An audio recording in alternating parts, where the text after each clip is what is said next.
Rema hari ini, Yohanes 4 ayat 24. Allah itu roh, dan barang siapa menyembah Dia, harus menyembahnya dalam roh dan kebenaran. Kisah Paulus dan Silas di Filipi memberikan pelajaran penting tentang bagaimana penyembahan yang lahir dari kedalaman roh dapat mengubah keadaan yang paling kelam sekalipun. Saat mereka melayani dan memberitakan firman Tuhan, mereka menolong seorang perempuan yang dirasuki roh tenung. Tindakan kasih ini justru membuat mereka dituduh, dipukuli, dan dipenjara secara tidak adil. Mereka dilemparkan ke penjara yang paling dalam.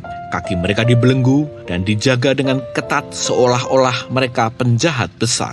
Namun pada tengah malam, Paulus dan Silas tetap berdoa dan menyanyikan pujian kepada Allah. Tiba-tiba terjadi gempa bumi yang dahsyat, sehingga fondasi penjara berguncang, semua pintu terbuka, dan belenggu mereka terlepas.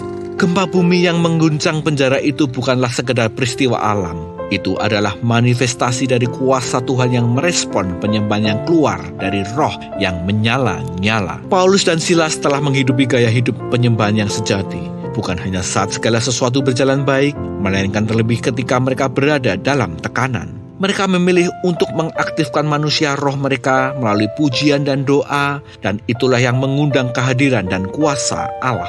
Ayat hari ini mengingatkan kita bahwa penyembahan sejati bukan hanya soal aktivitas lahiriah, tetapi sikap hati yang terhubung dengan Tuhan dalam segala kondisi yang kita alami. Gunakan juga bahasa roh untuk menjaga api kita agar terus menyala.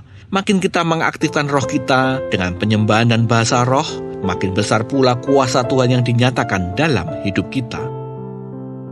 Bagaimana kondisi roh Anda saat ini? Apakah Anda sudah membangun gaya hidup penyembahan dalam roh dan kebenaran? Mengapa? Bagaimana cara Anda tetap menyembah Tuhan dalam masa-masa yang sulit? Bapa, terima kasih atas remamu pada hari ini. Kami mau membangun gaya hidup menyembah. Mampukan kami untuk dapat mengaktifkan manusia roh kami dalam menghadapi setiap situasi yang ada. Di dalam nama Tuhan Yesus, kami berdoa. Amin. Bangun gaya hidup penyembahan dan gunakan bahasa roh untuk menjaga apimu tetap menyala.